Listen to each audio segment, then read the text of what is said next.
Okay. Actually, I'm not very experienced on this thing, but I'm learning, doing this conversation and using these techniques. So actually, I'm really interested in this topic today about intuition. And I followed some of your live streams in Facebook, and I listened to your sharings, and sometimes you comment on my posts. Yeah. I can see something different in you. I think you are quite like, how to say that? Very spiritual, compared to other people. And you have more like learnings or wisdom on Eastern cultures. Like, I think you mentioned that you're learning qigong, right? Yeah, I've learned martial arts since I was 20. Well, in China since I was 21.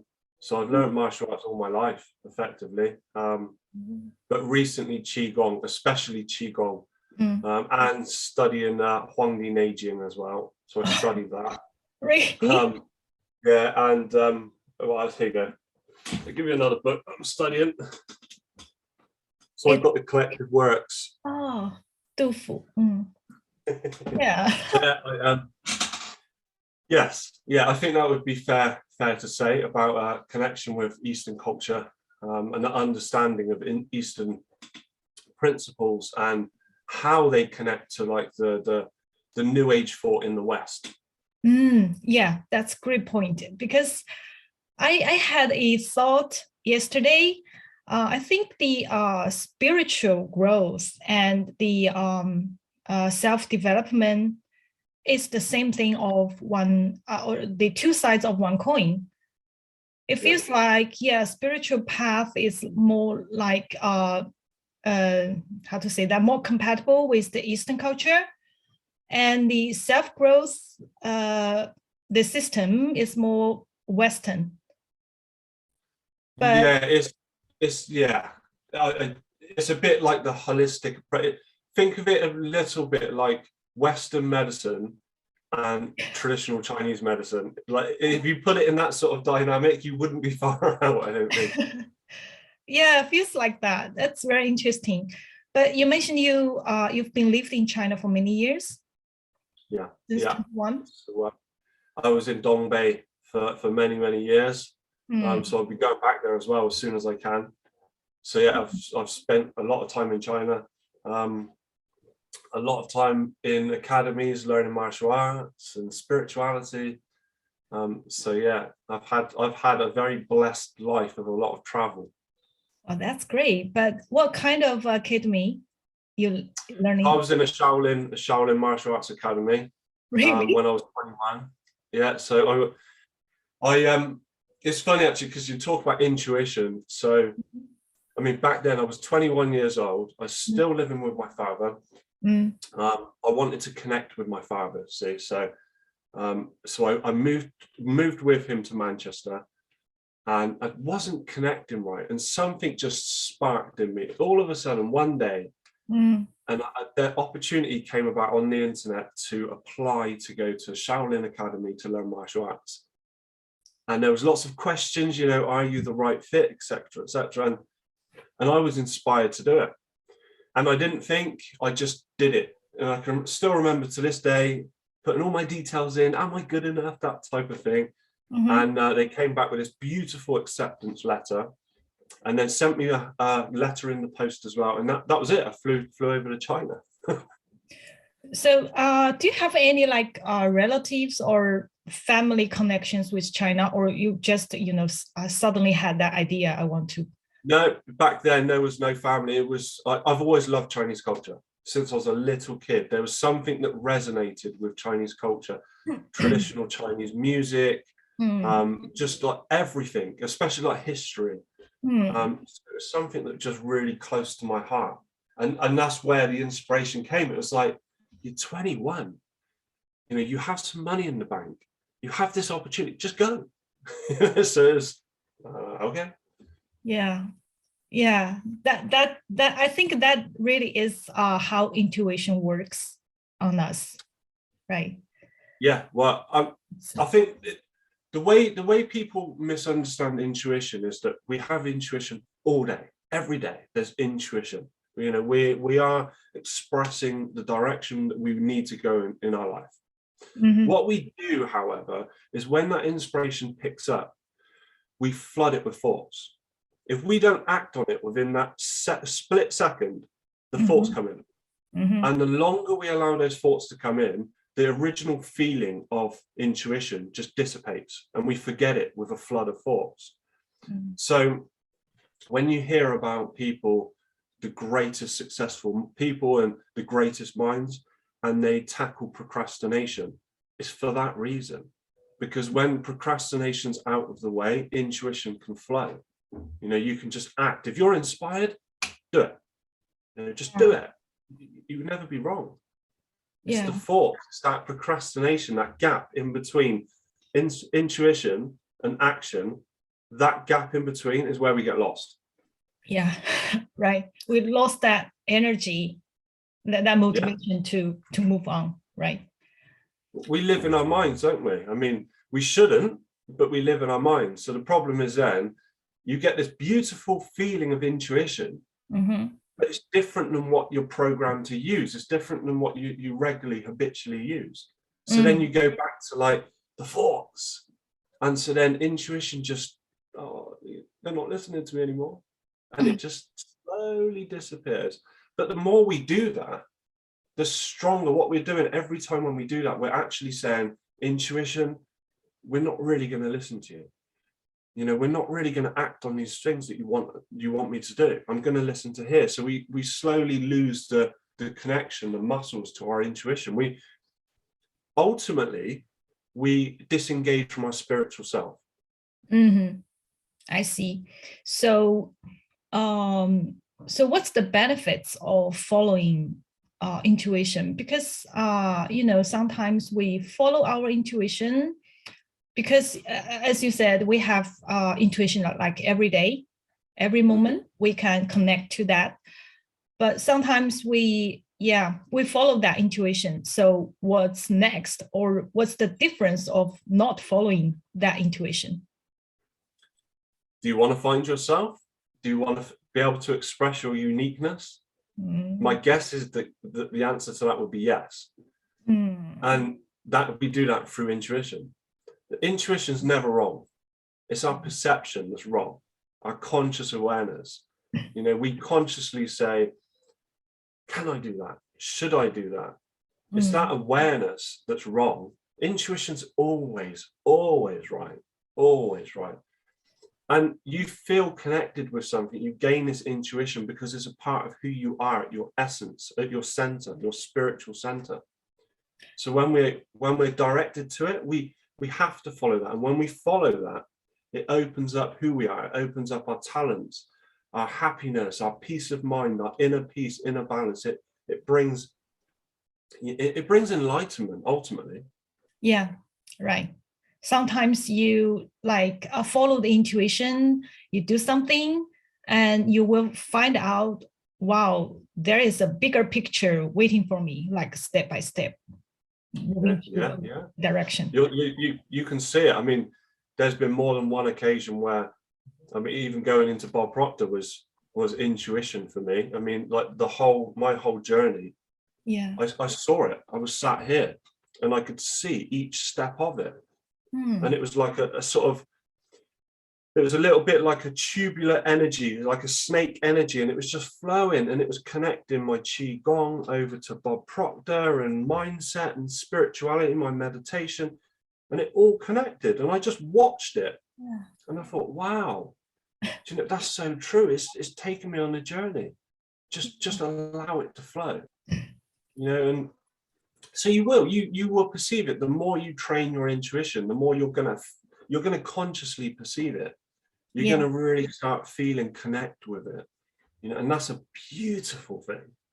Yeah, that's so true. You mentioned Bob because when I first knew Bob, I was like hesitating. Should I join BPC? Should I follow my excitement? And I have been struggled for 3 days of making that decision. And I felt that my back pain. I don't know why, just feel strong pain in my back. So I decided to make that decision. And at that moment, when I talked to my coach, said I would like to join BPC, at that moment, all the pain disappeared.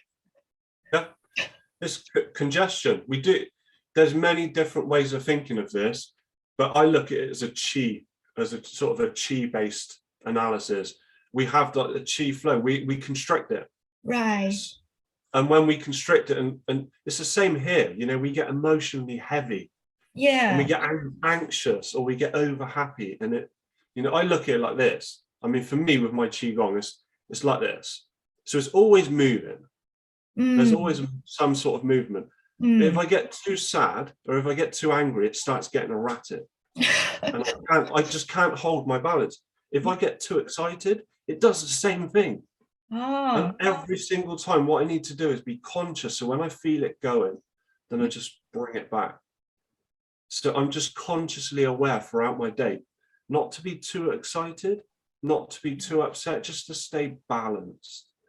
But when we get out like this, when we have chaos in our mind, then you'll feel lots of times this neck ache. It builds up around the bottom of your neck and up behind your ears. And then it can flow behind your shoulder blades. But they're all crucial points with qigong, with traditional Chinese medicine. You're restricting the flow of qi. Yeah, you describe this really accurate of how I felt. But I was quite confused about intuition, because I used to think about intuition. Bob said that Bob mentioned a lot about paradigm, right? Paradigm is mainly about subconscious mind. And I was thinking, so the intuition part is the, for example, the intuitive message are from subconscious mind, or the super conscious mind of the universe, right? Well, I mean, I'd agree. It's a super consciousness. I mean, from my practice, I've been very blessed within meditation and qigong to have experienced experienced consciousness, what I consider consciousness. But it's a super consciousness. There's a difference between the consciousness here that I used daily, or that general people use daily, the subconscious mind, which is the automatic programming, and your soul, your essence. So your solar center. I mean, when I had my experiences, while it was in sort of up around my forehead and around my eyes, the feeling was always in my center, always here. The whole time it resonated from here. And that is where your intuition comes from. That's why when you connect to something and it just feels so right, where does it feel? From here, right? From your heart. Here. It's your soul. Your soul is trying to express itself. It's trying to connect with something that resonates with it, whether that's past life, whether that's just the energy field that you currently have, whatever it is trying to move towards that. So that's when our automatic program gets in the way of it, and then our conscious mind on top of that gets in the way. So we're constantly bombarded, but ultimately your intuition comes from yourself, comes from your center, your essence of being. It's beyond consciousness, it's beyond subconsciousness. It's you, it's your center. Well, this is quite subtle, how to distinguish that, because when we are facing some options, different life paths, and there might be some message from the bottom of our heart or our body, and it's difficult to distinguish which one is from the super conscious mind, the core. What would you as a rule, the first one. It's the first thought. It's the first feeling. Say if I give you a decision today, Lynn, right? Say if I gave you this decision and it was a decision that you needed to think of. Your first gut reaction, your instinct would literally go, that feels right. So that first initial feeling is right. But then what happens? Your conscious mind gets in the way. And then it will tell you, Lynn, that doesn't feel right. But the thing is, it's a thought, it's not a feeling, right? So what your conscious mind does is it sends an affirmation for a feeling. So if you, next time you have a decision to make, watch carefully what happens. You'll feel to go in one direction, and then your conscious mind, those images, will affirm to you feelings. That doesn't feel right. There's no feeling to it. It's just a thought, but it's trying to affirm that it is a feeling, but it's not. It's a thought. It's not a feeling. Yeah. And then, but what about this? What if this happens? And it brings up fear.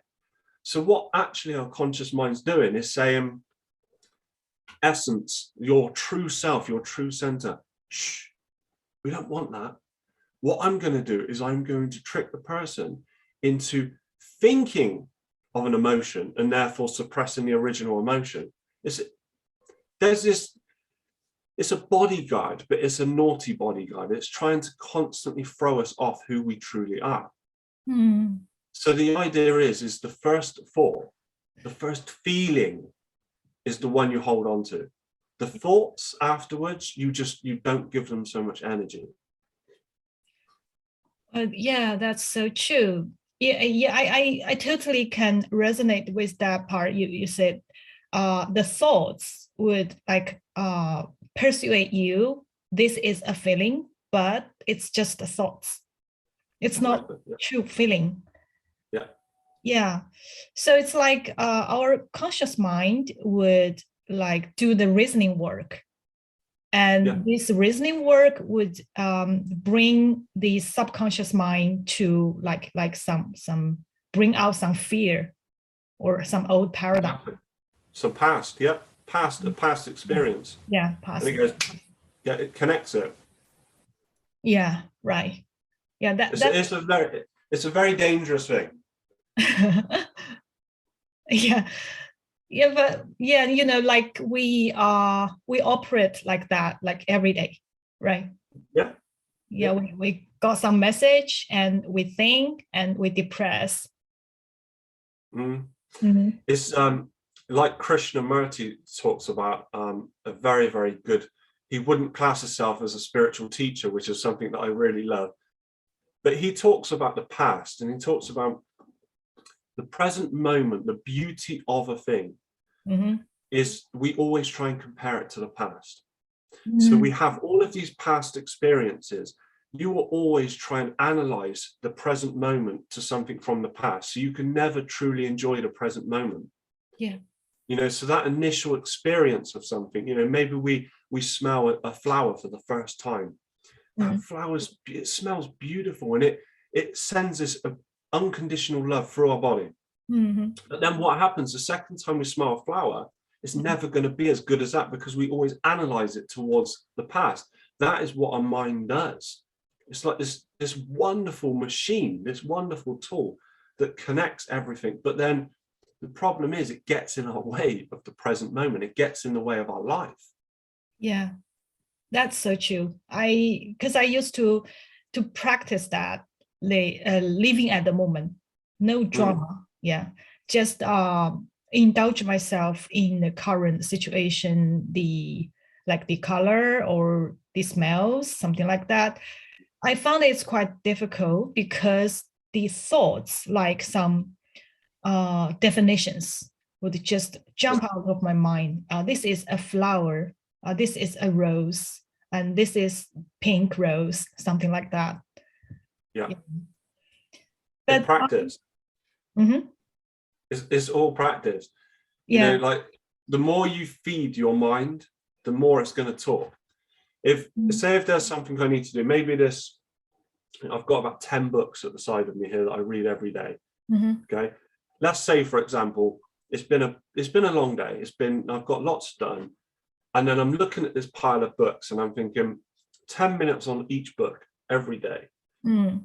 And then the thought comes up, Grant, you don't need to do that today. Okay. And then if I allow that, if I give room for that, another thought comes in. You've been really good today. Mm. And then if I allow that, another thought comes in. And before I know it, there's like 100 different voices in my mind, all giving me what seems to be logical reasons why not to read those books. Mm. The more I give into that, the more voices are going to continually pile on. So the trick is to shut them off. So I had a good one. I experienced this a while ago, and I was writing my affirmations. Yeah. And at one point, my mind came on, and a thought came on, and it was, Grant, you've done enough. I did one page, and it was like, Grant, you've done enough. And it's like, go practice your qigong or something like this. But I knew it was a thought and not intuition. So then I sat here and I just mindfulness, and I said, if I hear another thought like that, I'm going to write another page. That thought disappeared within a flash. It was like switching a light switch off. Really? Because it didn't want me to do more. Yeah, it was like the whole point was trying to stop me. So when I said, well, look, I'm going to commit to write another page if another thought comes into my mind like that. And it just goes. It's how we feed it. It's how we instigate it. If we keep telling our bodyguard, thank you, you're right, yes, thank you, yes, then our bodyguard turns around and says, see, I'm doing a good job. I need to keep doing this. You know, if we turn around and say, thank you, but I'm going to carry on doing what I'm doing. Thank you, but I'm just in the moment. Thank you, but this. Thank you, but this. You know, then all of a sudden it says, okay, he appreciates me, but he's not always going to listen to me. So, yeah. That's really interesting. I never tried that before, like, you know, to tell something opposite to that thought, but not just, you know, like confrontation with your energy, right? Yes, it's not angry. It's just stating the fact that because I know what it's doing, then I'm just going to do the opposite. You know, as a youngster, I knew this. It was always, you have sets of thoughts. So before I understood intuition, before I really understood the difference, it would be, what was the most difficult? Because if I did the most difficult, it always turned out to be the right thing to do. So as a youngster, as a teenager, I was like, okay, what's the easiest way? What's the most difficult way? And I started following the most difficult way. And as it turned out, by following the most difficult path, it never was as difficult as I thought it would be. So it was easier than I thought it would be, but it always seemed to be the right decision to make. And that's because I was following my instinct. Actually, if you never try that, you will never know if that's difficult or not, right? Exactly. Yeah, it's your perception. So what you're doing is you're saying, I'm aware that I have a choice here. I'm aware that whether it's easy or whether the past experience is trying to influence me right now, I'm aware that I have a choice. And that's key, because when we have the awareness to make that choice, we separate from the subconscious programming. Yeah. I had certain experience, and also my viewers, my clients, felt this same way with me. It's that when we are manifesting our goals, we never doubt the manifestation. Yeah, the universe always bring us the opportunities we want, but it's like it's too abundant. It's like, for example, I want to manifest an like financial opportunity or like MSI. Then maybe like 1 week later, we will manifest like several opportunities or several incidents, or like the bridge of incidents. Yeah, they all looks very good, looks very potential. But during this time, we kind of like, you know, lost the connection of our intuition, which way to go, which one to pick. What would you do? Well, you haven't lost it. You've just ignored it. You've ignored it because you don't feel worthy of what you're manifesting. So what happens is, if I want if I have a financial goal, if I want to make £1 million, right, I can manifest those opportunities. But the fact of the matter is, until I'm ready, until I feel in my center that I'm worth it, that I'm worthy of that goal, I'm going to overlook all of those opportunities. And that's the key thing. Your interest is always there. It's always working. You are manifesting things right now. The fact of the matter is, when they come along, you're not consciously really paying attention, because what you're doing is your whole mind system is saying, yeah, I'm scared of it. Comparing. Yeah, it's like, I'm not ready. I'm scared. You know, like the big question is, what would you do if you had £1 million? So say, for example, someone says, I want to make £1 million this year. You say, okay, what do you want to do with that £1 million? Well, I don't really know. Well, so if you don't know today what you do with that £1 million, then how are you going to know tomorrow? Yeah. So it's like, you need to be ready for it. You need to say, okay, yeah, I'm ready for that. No, I want this, or maybe it's just a bit of financial stability, whatever it is. But you need to feel worthy. You need to feel connected, and ultimately, this is where intuition, this is where the spiritual path it comes into its own. Then, because when you go into yourself, when you understand, you start beginning to understand I am. You know, you start beginning to understand your super consciousness, or your spiritual essence, your soul. You will realize that it's unconditional love. It's everything. It's the essence of all life. When you start connecting to that, your confidence, your belief, your faith, everything is like supercharged, because you're in touch with something that is beyond what most people can even comprehend. You know, it's like, it's such a beautiful connection.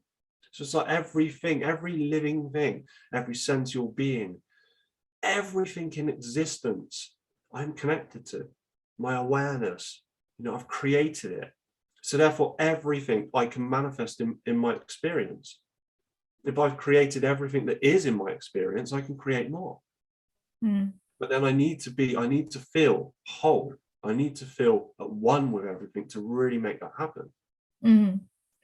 So actually, the problem is not about manifestation or intuition. Actually, we start at the very beginning of setting our goal with consciousness, like set the right goal. Yeah. It's ourself. It's all the problems lie within ourselves. You're asking for a thing before you feel ready for a thing. You know, you're trying to force yourself to be conscious of a thing before you're ready to be conscious of a thing. You're saying, I want this, but at your center and in your subconscious mind, you don't feel in harmony with it. So the universe would be a chaotic universe if it gave you the things that you weren't ready for. It can only give you what you are ready for, because it perpetuates the expression of the universe. The universe wants to grow. It wants to expand. It wants to have more, do more, be more. And it can only do that through someone who is connected to that. So if you want more, you have to feel more whole. You have to feel more worthy, feel more abundant. It's all feeling, it's all, you know, but it's from your heart. Fill your heart with gratitude, fill your heart with love, abundance, happiness, whatever it is you want. And it has to manifest, because it's already manifested. Yeah, it's automatically working. Yeah, I mean, you see in your experience what you consciously want to see. Yeah. What you consciously don't want to see doesn't exist in your world. You see, so your world and my world, they're different worlds in the sense that you've created your world and I've created mine through a conscious awareness. So if we want to increase our world, we need to increase what we're consciously aware of. We need to keep growing. So based on what you said, so what do you think about or say how to connect the two concepts? The one is what Bob said, the C-type goal. Excites you, right? And another concept is what you mentioned, that I feel I'm ready. So connecting the two. So ultimately you have a direction. the direction's set. Okay, so what you're doing is you're telling the universe, this is a direction that means something to me. This is what I want. I think what lots of people do, they don't follow their heart. There are lots of people, you ask them, they want more money, but why? Why is that? Like, it's okay. It's absolutely okay, but why is that important to you? How does that give you more expression of life? Just consider that. You can want £1 billion. That's absolutely fine. But what is that going to do for you? Like, how is that going to lift you up spiritually? If you start answering that question, you're going to feel more connected to it. And when you feel more connected to it, then what happens is you connect to it internally through your soul. And you say, this is something that I love. This is something that I want. This is something that has so much meaning. And it creates this desire, this faith and belief. And then we move towards our C-type goal. But what lots of people are doing, they're creating this wonderful C-type goal, but yet they're completely distant from it. I see. Actually, it's about the sequence, right? What we should do first is to find the core inside, find the right path, and then set the C-type goal. From my point of view, absolutely. If you don't know who you are, how is anything material going to help you? Right. If I don't know who I am, I would copy other people's goal to my life. That's what people do, isn't it? Yeah. That's what I see a lot with C-type goals. But let me ask you this question again, because if you were everything that you wanted to be, happy and abundant and all of this, wouldn't life just fall into place for you? If you say, let's say, for example, you live from intuition, take your mind out of the equation. So there is no thoughts. There's only experience. So your consciousness engages in the experience of life in the present moment. You follow your heart completely. Wouldn't your life be everything that you want it to be? Right. There'd be no fear. There'd be no suffering. You're just living from your heart. You're living from your essence. When you do that, everything falls into place. Everything. Yeah, that's true. I started this journey following my spiritual calling. And start my new career since 4 years ago. Yeah, I can resonate with that. Even I am doing the passionate work, I don't really care about the failures. That's really not important to me, because it's kind of like I can follow my heart, do the things I love. It's already a blessing for me. So failures would hurt me sometimes, but it's not as much important as the past. Yeah. I mean, when you know who you are, when you're walking that path, you're following intuition. And that's the beautiful thing about intuition. Sometimes when it just resonates with something so strong that you move on it, you act on it, because it wants to be expressed. We suppress it for so long, and all of a sudden just something happens and it just bursts out, and then we connect. But then what we do is we then turn around quite often and say, there's lots of I need to do it this way, and there's lots of is it going to work? And so we disconnect again. We just need to keep connecting with our heart, letting go of the mind and keep connecting with the heart. Why do you do what you do? Do you love what you do? And if you do, why do you do it every day? Why do you get up? Because it's me, because it's a part of me. Yeah. Why do you want more? Why do you want more money? Why have you got this big C-type money goal? Because it's a part of me. Yeah. When we integrate our C-type goals like that, they have to manifest, and they come so quick. Yeah, that's true. I really, I had several manifestations, and I found that the more passionate goals, I could manifest them faster and even more accurate, like the numbers, the dates.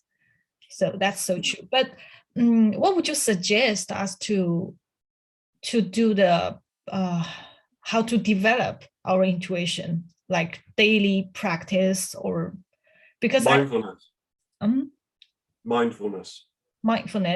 So can you explain that? What's the stop feeding the mind. Stop feeding those thoughts. You know, when I'll give you a really, really good example. Okay, so with my qigong, so I've had a lot of incredible enlightened experiences through my meditation and my qigong. But mainly my qigong. And the irony is that these experiences happen when my mind is most noisy. You know, when my mind is really trying to fight with me to not do my practice. It's in those moments where I find the greatest growth. You know, so people ask me, so I've got lots of qigong friends, and I've got a Sherpa over in Singapore who's Chinese and Shaolin descendant. And he's always amazed, like talking to all these people, they're always amazed how these things happen. And the fact of the matter is in those moments when I know that I don't feel like doing qigong, or I don't feel like doing meditation, something doesn't feel right. It's not a feeling, it's a thought. And then when I do practice, it's like a breakthrough happens. You know, so really start understanding when your mind's telling you, I don't feel like it. Is it coming from here, or is it coming from here? You know, how are you connected to it? And then start breaking it. Start throwing things out the window. Start changing the way you do things. You know, I recently, intuition calls books to me all the time. This is why I'm reading 10 books at a time. You know, in fact, it's more than that. This is exactly why, because intuition pulls information to me at the right time, in the right place. And everything I do is like this. Everything, whether it's spiritual practice, whether it's reading books, intuition's always guiding me. Follow it. Start looking for how it's pulling you. If something's brought up to you, then just engage with it. Do it. Don't procrastinate. Just do it. There's a reason it's being pulled to you, and within that, you're going to find your piece of enlightenment. You're going to find your soul, your essence. You're going to have more spiritual experiences. You're going to have all of these wonderful things happen to you, because that's the path of your life, and you're following it. We need to disengage. We need to say, okay, I'm sat here. What am I drawn to? What is being pulled to me? You know, a book keeps flashing up. So a month ago, I keep hearing about fasting. Okay. Fasting. So I always wanted to fast. You know, being in China and the temples, I always wanted to fast and practice my martial arts and spiritual work. And recently, so up until recently, I've only ever done one day of fast, and that was really, really difficult. But fasting keeps coming up. So maybe there's a video, it just randomly comes up, fasting. And then maybe I'm reading a book and fasting appears. And I'm reading another book and fasting appears, or Facebook, fasting. And I'm thinking, I'm seeing this quite a lot at the moment. Yeah. Okay, and that's intuition. Like, I'm being drawn to it. Yeah. So what I do is I say, okay, I'm going to do fasting. And so I did. I did 3-day fast, and I had massive spiritual growth. I did a 5-day fast 2 weeks after that. It's kind of a practice in Kung Fu, fasting? No, so fasting was no food, only water for 3 days. Oh, I see. Oh, well, no, it was, I'll tell a lie. It was water, and it was Chinese tea. I see. That was it. Every day, that was all I had. No food at all. And the first time I did it, 3 days, I started realizing a disengagement from my body and my mind. And I thought, wow, this is amazing. This is like really, really amazing. I can feel there's a difference between the conscious awareness, the physical, the intellectual, and the spiritual. And so I need to do this again. So I did a 5-day fast. And on day 4, I practiced my qigong, and I had the most incredible experience in my qigong. Yeah. That is following intuition. That is being rewarded for following intuition. Yeah. You know, it's because these signs keep coming up, and I can't see these signs if that doesn't have some meaning to me. You know, there's a part of me that's consciously aware of these signs, so I followed it. Yeah. To do. Those signs are synchronicity, right? Do you think that way? Yeah, it's what it is I'm vibrating. My soul is vibrating in a way that's magnetizing these things to me. The truth is, we do that all the time. We don't pay attention. Right. So actually, our conscious mind and subconscious mind could manifest, right? And our intuition or the superconscious mind could manifest too. They all are manifesting, but the intuition information or the superconscious mind could like manifest massively or bring you a lot of reward if you follow that path.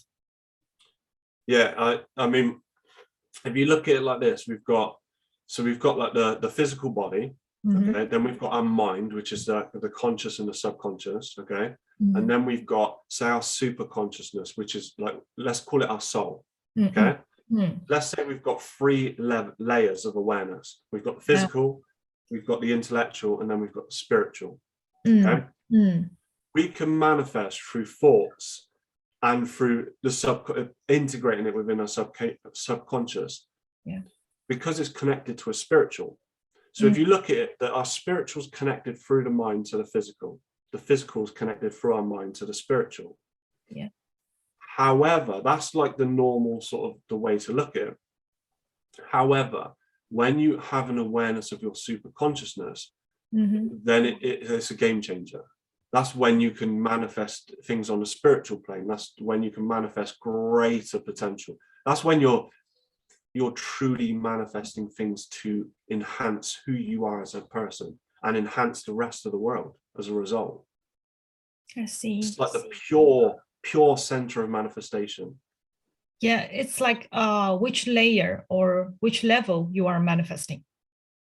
Yeah, I think so. I mean, I've manifested in my life lots of physical things in the last 5 years, especially in 5 years, a lot of success, a lot of wealth. But then at the same time, I've manifested a lot of huge spiritual growth, huge. Yeah. You know, some experiences which just shift your awareness completely. Yeah. But that's a different manifestation. I feel it. I can feel at my core. It's different. What it is I became more in harmony with money. You know, because being in China and like being in the temples, there's a lot of, you know, traditional let go of everything. Yeah. So I came back to the UK and I'm like, how does this work? So I'm practicing martial arts and I'm practicing inner work. And I'm thinking the inner work doesn't feel right. And so like, it feels great in China, but in England, it doesn't feel right. Yeah. I'm thinking to myself, this is really interesting because the same thing that feels so good there doesn't feel good here. I need to change it. And so I started changing little bits of my inner work.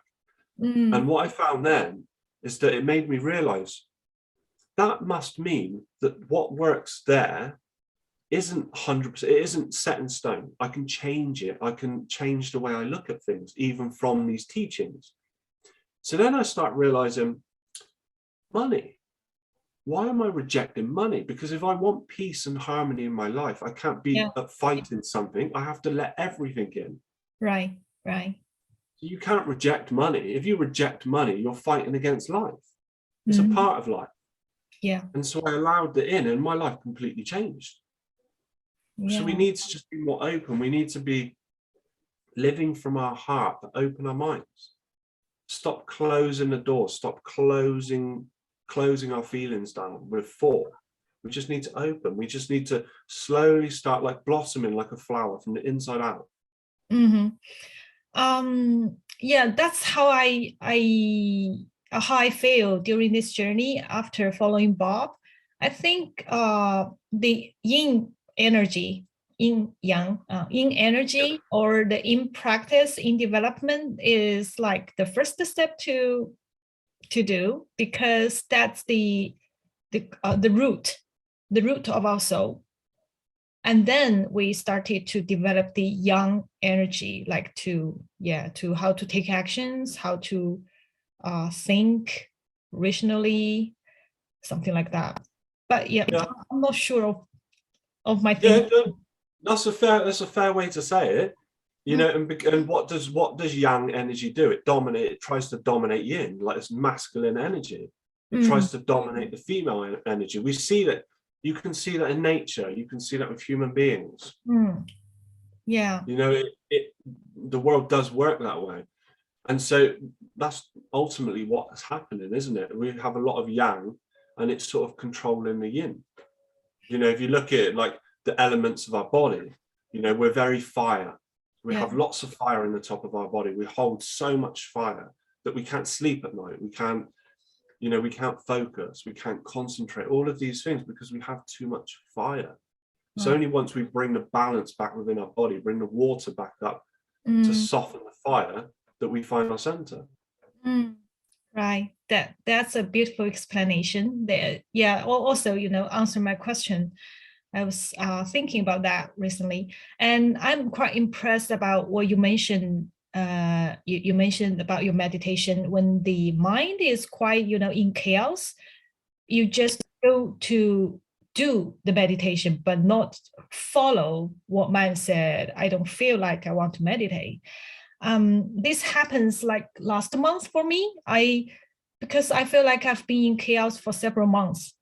Because I made several life decisions, which are all big. So yeah, a lot of fear jump out. And I push myself to meditate every day. So I got a spiritual experience. It's really shocked me, because when I was meditating, I remember that I almost lost my consciousness. You know, sometimes like you feel sleepy and or you don't know where you are. And at that moment, suddenly I feel like I am in another world, or say in my future. I am with someone else. It's like maybe my future partner, life partner, someone like that. And it's that a slight moment. But I was really like, I knew I was in another world. Like 1 second, and I came back and I woke up. That's a part of the journey for sure. Yeah. So it goes. Sorry, Karen. Actually, as you said, when we are feeling like too much noise or chaotic sounds in our mind, actually, it is the right time to do the spiritual practice, right? Wouldn't you agree?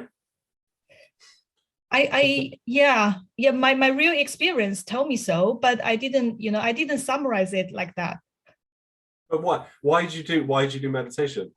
Like what is the purpose of meditation? Why would you do inner work? Because I felt I'm suffering. Yeah, so basically what you're doing is you're using inner work or meditation, etc. You're using that to disengage from the chaotic physical world. You're coming back to your center, right? So why wouldn't you use that in the most chaotic times? It makes sense, doesn't it? Yeah, that's true. Yeah, that's true. So, I mean, if you look at it like this way, if in your most chaotic times you can find balance, you've mastered your mind. So why run away from that? You should be practicing in that state. Yeah, it's the law of polarity, right? Yeah, if you've got chaos, calm it down. But let it go. It's, you know, there's so many different ways of doing it. There's so many different structures of meditating or being mindful or doing this. And to be honest, just do whatever feels right. And the whole point in meditation is to find yourself, is to find the awareness of your true being, to ascend effectively. To do whatever feels right. You know, sometimes I'll play a bit of music, you know, so I'm a fire element. Yeah, so I'm very fiery in nature according to Chinese birth charts, etc. So wood is something that I need, right? So sometimes I'll meditate and I'll be listening to music played with the diesel, you know, so I'm listening to Chinese flute. And sometimes that helps, sometimes it doesn't. Other times maybe I may burn more incense, other times maybe I may listen to some mantra or something, and other times maybe I listen to some classical music. Yeah, You know, it all depends, but I just, whatever feels right. The point of the matter is just to let it go, just to find your center, let it all go. Yeah, Don't be too rigid with it. Actually, it's like stop overthinking, because thinking cannot really solve all the problems. Stop thinking. It doesn't solve any problem. In my eyes, it doesn't solve. I think if we disengaged from our thinking mind these days in the sort of current world that we live in, what do you have to be scared of? What do you have to fear? I mean, if you put it into perspective, every fear, every problem that you have in your life, or that I have in my life, every single problem is a problem of the body. Every single one. You don't have a spiritual problem. Give me a spiritual problem. Give me a problem of your mind. You don't have. You only have physical body problems. Yeah. Health, death, life, happiness, sadness. They're all fit, like it's a physical experience. It's part of your body. It's your body dynamic. Having a house over your head, having money in your pocket. They're all problems of the body. You think your spiritual being has these problems? It doesn't. So let go of your body. If you let go of your body, you have no problems. Yeah, that's true. So that's why many times if we deal with our body or take really good care of our body, we can, improve our spirituality. It's in harmony. Yeah. Yeah, it's in harmony, right? I used to, I don't like exercise or sports, but several years ago, I suddenly had this interest in Kung Fu. So I started to learn Wing Chun. Yeah. Practice Wing Chun. Yeah, for 2 years. And after that, I had a spiritual awakening. Too, at that time. I feel like I left my body and I can like see, or it's not see, sense the whole space, whole being. That's really blow my mind. And I began to really took these spirituality things really seriously after that. Yeah, well, that tends to happen. That's the way. That is the way it tends to happen. I mean, for me, it was a popping out of the body from my bai hui. So you can feel it. Yeah, from my practice, my qigong practice, I can feel popping out. So. But then there's also, you can be lying in bed and you can feel yourself, like your body sink and your spiritual essence being drawn to the ceiling. It's very, very interesting. I practice lucid dreaming. So I'm a big fan of lucid dreaming because of the potential. It has huge potential for engaging with the consciousness, engaging with the super consciousness. The whole unconsciousness, that there's so much potential there. So I love that. I study in my sleep, so this is how I started lucid dreaming. I love study. I'm so passionate about more knowledge, more wisdom. So then how can I use the time when I'm sleeping to still study lucid dreaming? But they're fantastic tools, astral projection, lucid dreaming. The Taoists have been doing it for thousands of years. Yeah, that's true. There are so many techniques or methods to practice, to follow. Do you know what, Lynn? Although there's loads of techniques to practice, do you want to know biggest thing that you need to do any of this is the desire to do it. Yeah. Right. Yeah. No If you have the desire, procrastination. it's going to happen. I agree. Because actually, I think my spiritual awakening happened quite early in my life, when I was like about 18, quite young. Wow. Yeah. I had like depression, but actually there were some spiritual experience at that time, but I didn't understand. I was ignorant. I ignore it. And after that, I started to learn astrology, learn like crystal energy, something like that. But I've never done what you said, the practice, like meditate every day. I never done that. So it's after that I really took care of my body. Yeah, do this work. And those experience happened on me. But this is the key thing. So that experience was such an eye-opener for you, right? It gave you a new perspective of life. Yeah. But after that, how much effort you put into that? So you look after your body, and you're exploring, but what are you looking for? What you're searching for? Because what you're looking for, you're going to find. So just look, and use that as a tool. So meditation, I see my result. I see what I want from my meditation every day. Like the greatest spiritual practitioners, they say, go in knowing what you want. Just go in, know what you want. Go into meditation knowing what you want. Whether you get it or not is besides the point. You will eventually find it, but just know what you're looking for. So start doing that, and then when you then start procrastinating with your meditation, etc., you can say, whoa, this is what I want. It's much more important than procrastinating. I need to start meditating. Yeah. That's how we improve. That's how we keep developing. Yeah. I mean, the greatest spiritual minds, the greatest spiritual people that ever existed are no different than you. They're no different than me. They're no different than anyone watching this. Yeah. The only difference is they have a desire. They have a direction. They know what direction they want. They know what they want to give to the world, and then they find it. Yeah, so true. Like Bob said, our spiritual DNA is perfect for everyone. Yeah. And that is so true. That is so true. The biggest awareness from one of my biggest meditation experiences with this light was that the light was unconditional love. It was pure joy, bliss. It was just undescribably beautiful. It just sent like shivers through my body. It was just such a beautiful connection to life, just wonderful. And that is what I think Bob's referring to when he says your spiritual DNA is perfect. It is your essence, your awareness of life itself. Yeah. And it's like to go in and find that light, to be working from that light.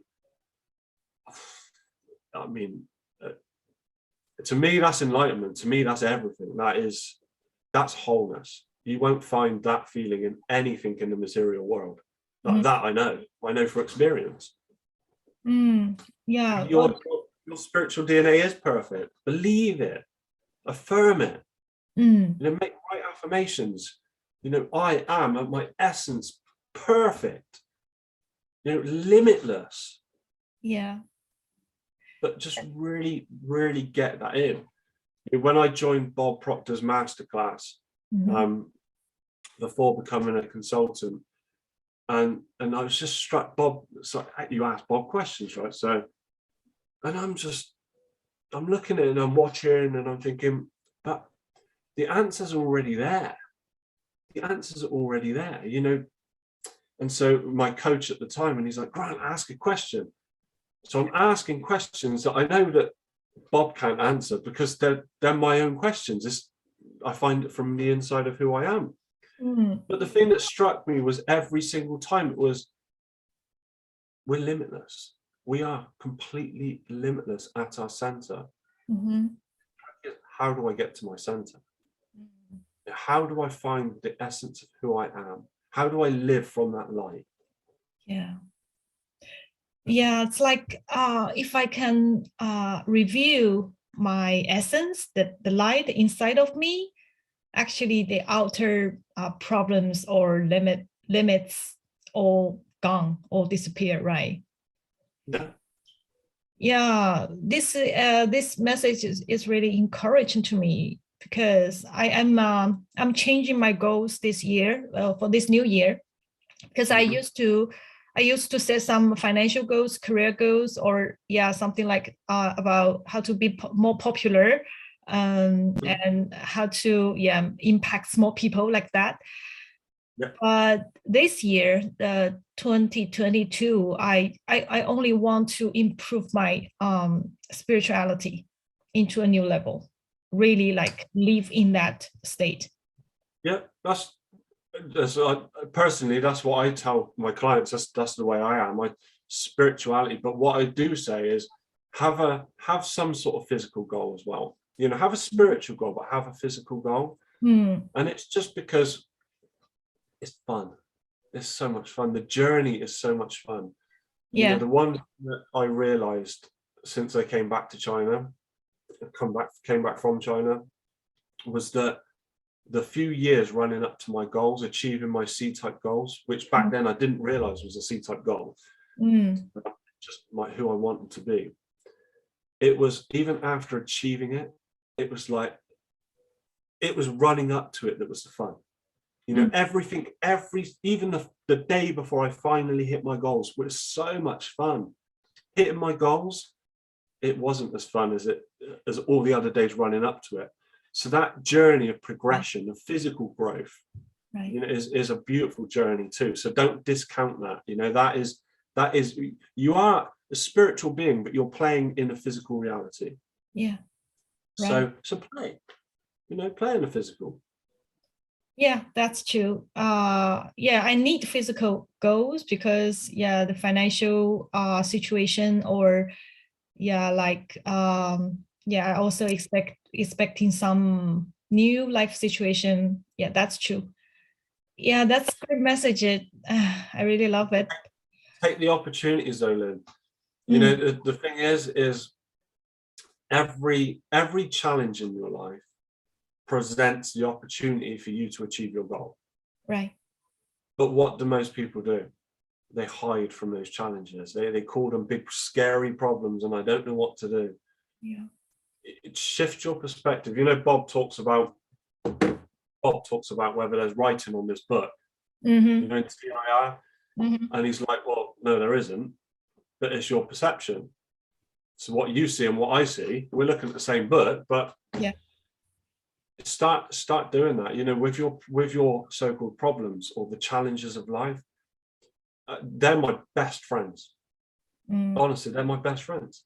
Like problems, challenges, oh my God, like I love them because they give me an opportunity to grow. Yeah. What I learned from the past year is if I set the goal, the wrong goal, like I copy others' goal, like sometimes we don't really know what do I want, right?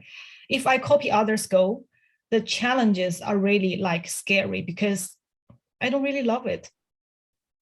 But if I set the goal belonging to my heart, all those challenges like exciting, not that scary, but more exciting. Yeah, I want to do it, even it's like dangerous, but I want to do it. You're connected to it. It's who you are. Yeah. And that's the thing. We try and force things to fit. You know, Dr. David Hawkins talks about power versus force. And I mean, it's so on point. We're constantly using force. Look at society. We use force. You know, if something's no good, we force it to be good. Yeah. Yeah, it's every single thing we use force. We don't use power. We don't use knowledge, wisdom. That's the masculine energy, right? I'd say. Yeah, I'd say. and rather than just letting it be. You know, don't be afraid of what you want. Don't be afraid of what you really, really want. You know, your C-type goal. Don't be afraid of that. You don't need to follow other people. People might not understand it, and that's fine. But you know what you want. Yeah. So the last question, I would like to invite you to help my viewers, and they are my clients. They are quite struggling about how to find the true desire of their life. Yeah. So do you have any advice or like practical method to do that? Say again, then I lost you for a little bit. Is it desire you're talking about? Yeah, how to really find what I truly desire. How to find what you desire. Okay. Yeah, because you see, when people, they are still working with the matrix, it's really hard for them to know what they truly want right now. If you ask them, they will say, I want money, I want a better job, right? Something like that. But how to connect with the core to find their life dream, their life purpose? Is there any like practical method to do that? What do you love to do? What do you love? What thing? What? Anyone? You? Anyone? What do you love? What things in life do you love? Like some people, they have some like hobbies, some specialities. Like, does that count? Well, let's be honest, a hobby could be classed as a failed dream, couldn't it? I mean, if you love to do it and you're only using it as a hobby, why? First off, why? You know, it's because you've given up on it to an extent and you're just happy to have it on a weekend. Follow what you love. The greatest thing that I've ever done in my life was following my heart. You know, I love my family to bits. I'm a very family man. I'm a very spiritual man. I love China and martial arts, Chinese culture and history. So I immerse myself in the things that I love. That's how you find your purpose, your desire, the things that you desire, is through what you love. And when you start following the things that you love, more things come up. You know, all of a sudden, like more, wow, yeah, I love this too. Okay, I'm going to do this. So you might love, you might love being around people. You might love, I don't know, a relationship, just desire a relationship or something. Then work on that. Happiness in your family, work on that. Yeah. You know, follow where it is your heart's taking you. That's how you find desire. Because the thing is, if you're not following what your heart is telling you, you're not following what your soul's telling you, then you're just using force. You're saying, I think it's this. But the truth is that if you start following your heart, even if it's to more happiness, you know, or maybe it could just be, I really love, I don't know, maybe a certain history, you know, a certain country's history, or I just love history, I love maths, or I love science, or maybe it's a sport. Once you start doing that more, then your whole energy shifts. And when your whole energy vibration shifts, you become more of that happy person that attracts more of good things in your life. So you're going to attract the money. The money comes with it. It's a part of it. The only way it won't is if you shut the door to it. Yeah, that's true. Do what you love to do. Yeah. Spiritual, you know, Lynn, you're talking about spiritual growth. Practice spirituality. I mean, it will reward you like nothing else, because it's resonating with who you are. It's a practice. Yeah, that excites me. But sometimes the paradigm will say, don't spend too much time on meditation. Create your program. You have money. You must make enough money for next month, or something like that. Okay, but then let's put this then in context. So yes and yes, I understand that. So like, we all live like this, right? We have financial commitments. So for anyone listening to this, you included, Lyndon, then okay. So let's say out of my day, how many hours do I have? You know, can I allocate maybe, let's say for you, it's for example, for a program, well, can I allocate maybe an hour for meditation or even 30 minutes for meditation, and then 2 or 3 hours for building my program? I'd say out of a day, you could probably find time to do that. It's prioritize. Yeah. And if you're doing that, if you build a habit of doing that, then you're working on both levels. There's no resistance then. It's like well organized your life. Yeah. You know, I know what I want. I'm going to wake up in the morning and I'm going to practice my meditation.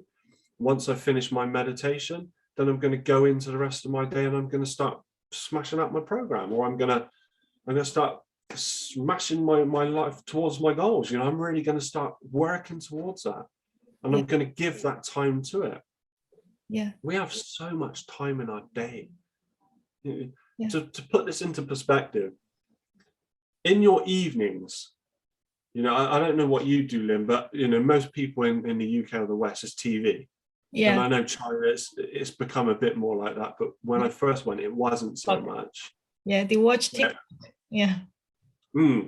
But let me ask you, if every day, if you have a job, you go out to work, if every single day you came back home from work and say, play the guitar every single day for 1 hour after coming home from work, I think it would be fair to say you'd become very good at playing the guitar in no time at all. So even if you gave 1 hour, even if you gave 30 minutes, you know, pick a topic you like. Do you like, you know, for example, I've got all of the great books here. I've got spiritual books. I mean, I've got, wow, you can see, I love books. So it's like, okay, pick a topic and spend an hour every single day researching that topic. And ace it in no time. It's just allocating some time to what we love to do. We allocate all the rest of the time to things we don't love. Yeah. Isn't that bizarre? Yeah. And sometimes we spend too much time on, you know, on these thoughts of, I should do that, but I didn't do that. I should do that, but I didn't do that. Yeah. Well, why do you think we're experts at it? Because we give more than an hour a day to exactly that, don't we? So we're going to become experts at doing it. Yeah. Right. Yeah. Thank you, Grant. I really learned a lot from you, and you really, you know, surprised me about your life experience. I didn't know you are such a Chinese expert or China expert. So that word, right? And well, yeah, and and you married a Chinese wife, right? Yeah, 15 years now. Yeah. Yeah, 3 children. Yeah, and your babies, they really look like cute, very cute babies. Yeah, and thank you. I appreciate your time and your real life experience. That's really different, you know, when you learn something from books or learn something from coaching program. And my best way, but my favorite way is to learn from a person's life. Yeah, that's I love that. So many learn more from your own. Listen to your own life too. Learn from your own. Yeah. There's a mentor is someone. A mentor is a beautiful thing, because when you don't have belief in yourself, you can draw belief from your mentor. So having a mentor, having a coach is a phenomenal tool. But ultimately, you're going to get all the answers from you. That's the only place you can get all your answers from. So you can draw on belief, but ultimately, you know, experience yourself. Be quiet, still your mind, and just listen to yourself. You know, and your life will be fantastic. Your life will be great. Yeah. Right, I agree, and I will keep doing that. And also I suggest my viewers, my clients, we all keep doing that, like meditation and what you said, mindfulness. Yeah, make it easy, make it fun. You know, make it fun. ultimately that's, and when it stops becoming so much fun, look at why you're doing it in the first place. Look at why it is you started it. You know, what passion, where the passion came from. Reignite the fire and then go back to having fun again. Yeah. You know, don't take life too seriously. You know, that's why we end up with so many problems, right? Yeah. Take it too seriously. Just enjoy it. Yeah. Be who you want to be. You know who you want to be. Start moving towards becoming that person and enjoy life. Yeah. That's the only reason you're listening to this, or the only reason, Lynn, that you're in the position you are, or I'm doing what I'm doing, is because we want to become that person. We want to have more. We want to do more. We want to be more. We want to have a greater presence. And we do that with a peace, with an abundance and a happiness. You know, so at the essence, what we're doing is we want to be more fulfilled. We want to have more purpose and fulfillment in our lives. Yeah, we want to experience more. Yeah. So if that's your purpose, which I think is safe to say it is for everyone, to have more purpose and meaning, fulfillment in their life, then be that person. Don't confuse it. Let it go and be happy. Be content. Be peaceful. Yeah. You know, you're not going to find peace by throwing yourself in a fire of chaos, are you? You're going to find peace by moving towards peace and harmony. Yeah, really take the action, or say make the decision right now to be and to live in that state, to move. Yeah. Move to that. Yeah. Yeah. Yeah. Be happy, be prosperous, be grateful. And gratitude's a beautiful tool. Be grateful every day for your problems too. Problems are beautiful. Problems are great. Yeah. You know, it's how you perceive them. That's true. Yeah, that's true. So yeah, thank you for joining me today. And I hope we have like more opportunities to talk about more spiritual topics. I'd really like that. Yeah, thank you. So yeah, that's all for today's video. I will stop the recording now. So a second.